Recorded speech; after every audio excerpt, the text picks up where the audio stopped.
Today, we're gonna review the Lectric XP Lite folding electric bike. What sets this folding electric bike apart is you could probably actually pick it up and afford it. And this is one of the smallest electric bike boxes I've ever received. And unlike most e-bikes that come in the mail, this one is fully assembled. It's got a wide saddle that's easy to adjust, and one of the things that helps keep this bike light is the 2.6 inch wide tires. Much lighter and more maneuverable compared to a fat tire e-bike. And this one comes in the beautiful flagship blue color, but there are other color options available. Here's the keys. Let's check out this battery. It's a relatively light and small battery. It's about 375 watt hours, 7.8 amp hours, and it is a 48 volt system, which should definitely give us a little more pep than some of these bikes that are running 36 volts.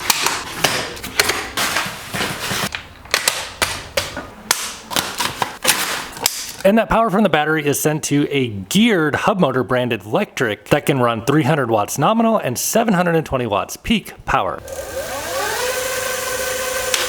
To keep the entire design lightweight and minimal, there are no gears on this bike. The wheels are 20 inches tall. There's an integrated rear light. You get folding pedals. And as somebody who builds a lot of bikes, you have no idea how excited I am. I don't have to install this headlight. And there is no suspension on this bike, keeping it lightweight, simple, and relatively inexpensive.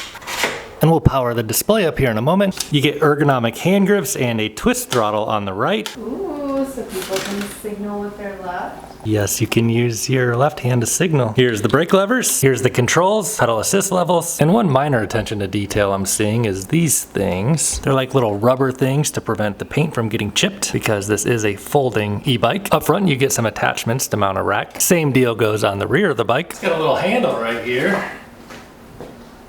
You can tell a little bit of thought went into this model. Here's the charging port. Let's check out the charger. Owner's manual. 2 amp charger. It's an appropriate size charger for a smaller battery. It'd take about 4 hours to charge this thing if you ran it down. It's got 160 millimeter disc brakes, mechanical disc brakes with zoom calipers, both on the front of the bike as well as the back. Should be perfectly sufficient for a bike of this size and a relatively lower power, lower speed cruiser.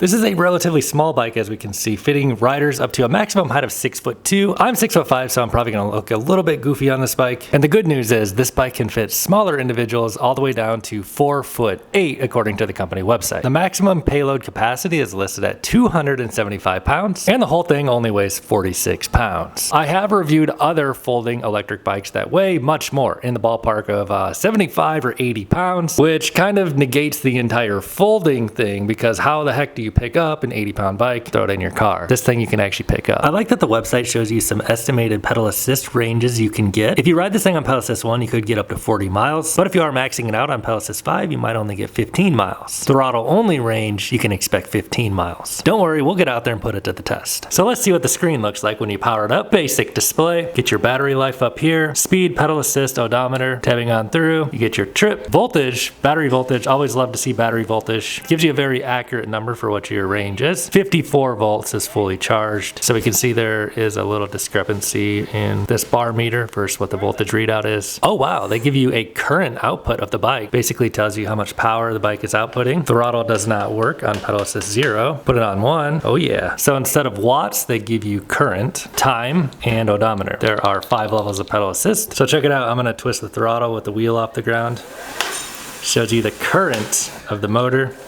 Under load, it's not going to be much. I believe that would be how many amps it's drawing, so about 3 amps only. 3 amps times 49 volts, or roughly 50. 50 times 3, about 150 watts. Typically, to turn the headlight on, you'd hold down this plus button. Yes, sir, it works. Basic headlight. Here's an idea of what the headlight looks like.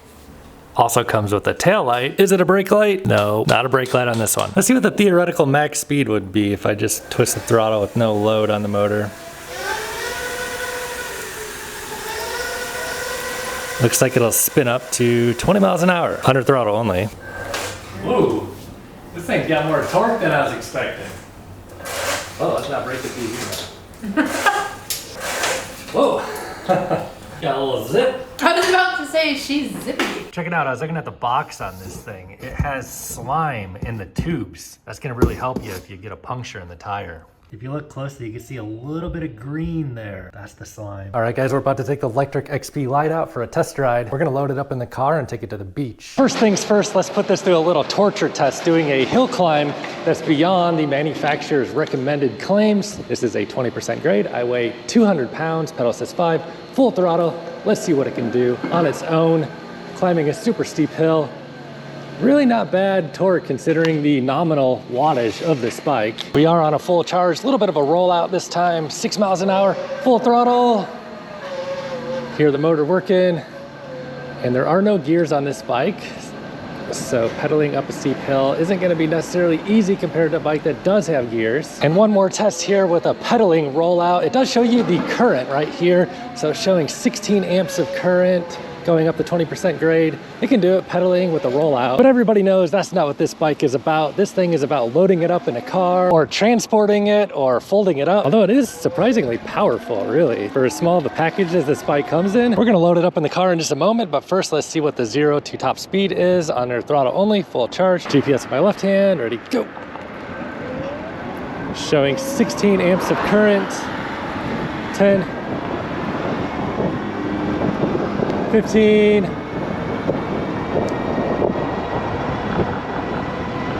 19, and 20. So the peak power output of this bike is actually fairly impressive for such a small bike with a small battery. Okay, so let's see how easy it is to load this thing up in a car. Just flip this, drop the handlebars down. Now you got this lever, just pull it open. You could drop the seat down to make the whole thing a little more compact. And this handle here is quite beneficial. Sometimes it's pretty clunky folding these. It makes it a little easier. And now since this thing weighs 46 pounds instead of like 60 or 80, it should be a little easier to pick up. Much easier. And this is the back of a Mazda CX-5 SUV. There's definitely room for the seats to be up. Pretty compact, really. Just arriving here at the beach. Let's grab this thing out of here. Here's how it goes back in place. Put this lever down, this one up, snap this in place, and you're good to go. Not too bad. So the seat on this bike is adjustable. It can drop way, way down. So somebody like really short could fit on this bike. I'm a little bit too tall on this. There are markings here showing seat heights. And we can try the maximum seat height here in just a minute, but I think it looks a little bit goofy. So I'm gonna drop it down to about there and see how this feels. So hopping on, definitely has like a pretty decent takeoff, you know, for a small bike. Going through a little bit of sand. The tires are not as good as wide fat tires, but they're light. One thing I noticed about this bike is the spokes are black. It actually makes the bike look a little more aesthetic. Definitely a very approachable bike. Hop on this thing and feel it out. I did start the Strava. We'll see what kind of range we get out of this battery. And this bike is a cadence sensor. I don't think, you know, this thing's really meant to be getting like a ton of exercise on necessarily. Let's try pedal assist 1. A little bit of lag on the cadence sensor from a stop. Take us up to 7 miles an hour before it drops the current down to 1 amp or 0 amps. Bump it on to 2, feel a little boost. We can see the current pick up the 10 amps there momentarily. Taking us up to 10. Pedal assist 3, a little boost in current again, 11 amps up to 14, and a boost again on pedal assist 4. Now we're moving. No gears on this bike. I can feel about 16. You know, my legs are starting to turn over pretty quick. Pedal assist 5 will take us to max speed of 20, and my legs are turning now. Moving like a cartoon character a bit. This isn't the kind of bike I'd want to go any faster than 20 miles an hour on anyway. I can feel those short 20-inch wheels on relatively shorter tires compared to the usual fat tire folding bikes I review. This bike feels particularly nimble and darty, I guess you could say. I feel like this is kind of like a last mile commuter, you know, something, you know, you could just throw in your trunk and, for example, take to the beach and have like a nice little beach ride and then throw back in your car. We'll try the brakes here in a minute a little more extensively. Seat is comfortable. It's fairly wide. It's not like the widest seat I've ever tried, but it's definitely sufficient. It's got a good level of squish to it. It's got ergonomic hand grips, which are handy, makes the bike a little more comfortable to ride. Pedal assist 5, man, this thing's got some get up and go, it really does. With the 48 volt system on this bike, some of these bikes I review are more like 36 volt bikes. Generally, the more voltage you have, the more zip you get, more juice. So in general, I'd have to say this thing feels a little bit more potent than it looks. It does top out at 20 miles an hour though. So if you want something that's, you know, class 3 speeds, this isn't gonna do that. It is a fun little zippy machine to get around on though. Let's see how it does the stairs. No stairs on this. I wonder if it would actually clear if I were to try. Oh, you know what? It would. I wouldn't really recommend this thing for stairs though. Know what I mean? Back on. Lovely weather out here in Venice, California today. Let's check out the pedal assistance lag. Pedaling on. Not pedaling, pedaling, power. Not pedaling, pedaling, power. So there's about a second lag. Now, if this was a bike that was intended to be getting a workout on, that might not be great. For the purposes of this bike, I feel like that cadence sensor lag is acceptable. It's not the quickest responding cadence sensor I've ever tried, but it gets the job done. So despite the appearance of the bike with the seat on max height, let's give it a try. See how the pedal stroke is for a 6'5" dude. Definitely feeling a little bit of that cadence sensor lag, but it actually feels fine. Let me turn this pedal assist down a little bit. The power really does kind of kick in. Here's what the pedal stroke looks like for a 6'5" dude. Check out this bike. Not quite electric. It's not really what it's meant to do, but let's see how it'll do going off-road a little bit here. It's all right. Definitely not what it's meant to do. Let's see if it can go through the sand. Yeah. So the bike does offer a nice range of pedal assist modes. It's pretty gentle on pedal assist 1, but if you really want to get some more power, you can just crank it up to 5, and it does give you a surprising level of power output. A couple more things about this bike. Throttle, full throttle now, power. Full throttle now, power. So there's a little bit of a lag, not much, but it's not like instantaneous response from the twist throttle. We'll skip the off-roading section here. So one handy feature this bike does have is cruise control, and to activate that, you just hold down this minus button for a moment and it'll put you on cruise. What the cruise control does is hold it at a consistent power output, which right now, where I was holding the throttle, it was like 4 to 5 amps, just holding me at 12.3 miles an hour. You can deactivate that cruise by pulling a brake lever, and you can activate that cruise wherever you want. So you could be going a little faster here. Try that again, going about 15, holding the minus button and cruise. So now we're cruising at 14.6. Quite a handy feature for a bike like this. Sometimes these twist throttles, they get a little uncomfortable to hold in one place for a while, but now you can be hands-free and just pull those brake levers when you want to kill the cruise. So I've been cruising about 3.2 miles according to Strava, but I did a mile before that. So about 4 miles, we're at 50 volts. And according to a percentage chart here, 50.3 volts is about 75% battery. Even though this shows full bars, we're at 75%. Let's divert off here and try this hill and see how the XP Lite holds up. We'll go ahead and bump it onto pedal assist 5. Again, no gears. Let's see how it does. 11 miles an hour. You can hear that motor working, but it's bringing us up this pretty steep hill. It's really working. Overtime, big time. And here's the hill we just did. Really not too bad, honestly. Considering the size of the battery and the 300 watt continuous motor, I think I said 600 watt max, that's what it feels like. Let's see if we can see the lights here in the tunnel. I can see a little reflection of the light down there shining on the ground. It is daylight, it's a decent light. Wow, look at the birds. What a beautiful day here. Wow, that's awesome. What a cool effect with the shadows. So it's a pleasant and comfortable bike to ride. The seat's wide, squishy, ergonomic hand grips. Not really too much to say about it, really. I mean, it's a folding e-bike, relatively low power. Gets you from A to B in decent comfort. Do the California incline and then a brake test. Then we'll see what the final range is, and I'll leave you with my final thoughts. The loop-de-loop heading into the California incline on pedal assist 3. It's bringing us up. I'm helping it a little bit, just a little bit. Hear that motor working. Does it pretty good, really. Coming around the corner. So California incline at the bottom here, we'll do wide open throttle. It doesn't change.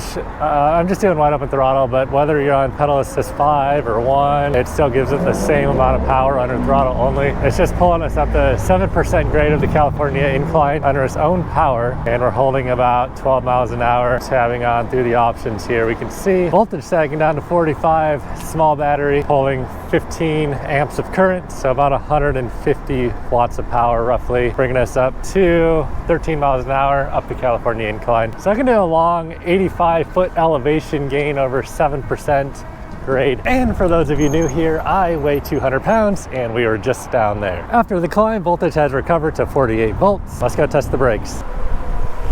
They feel grabby. It's these smaller wheels and the bike only weighs 45 pounds. These mechanical disc brakes are, I can tell already, sufficient. Nobody's gonna be getting too crazy on one of these things, I don't think. Or will you?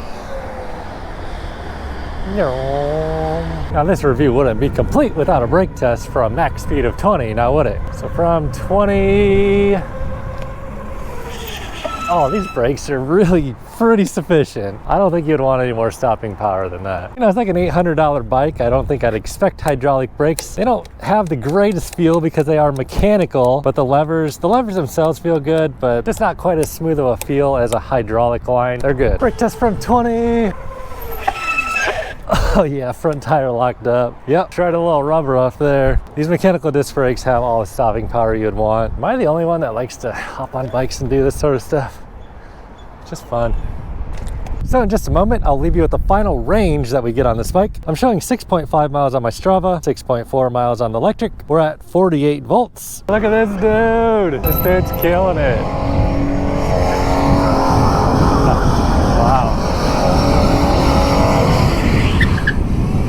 So let's talk about range. It is like an 8 amp hour battery, 48 volt system. I've been out here for about 7.5, going on 8 miles, probably 8 miles now because I did do a little bit of riding around the neighborhood before I started this. I'm just cruising out here on cruise control. I have not pedaled this thing at all and I weigh 200 pounds. Let's cancel the cruise control, see what the voltage comes to. Voltage is showing 47.3, so 47.3 volts. 47.3 volts comes out to about 55%, which is pretty much what the battery bar is indicating right now. So I really do feel like Lectric does provide accurate range estimates on their website, which is not common really. They do say you'll get about 15 miles of range under throttle only, and that's what I feel like I would probably do considering I went through half the battery and pretty much throttle only, and I'm at 7.5 miles. If you do pedal it, of course you'll get more range. Very bumpy on the boardwalk. Not my first option for riding on a surface like this. So final thoughts on the Lectric XP Lite. I mean, it's a basic folding electric bike, but it is from a reputable company, and I like that it is a 48 volt system. It was easy to load and unload and reasonably comfortable, more powerful than I was expecting. It's pretty decent at climbing hills. That cruise control is nice.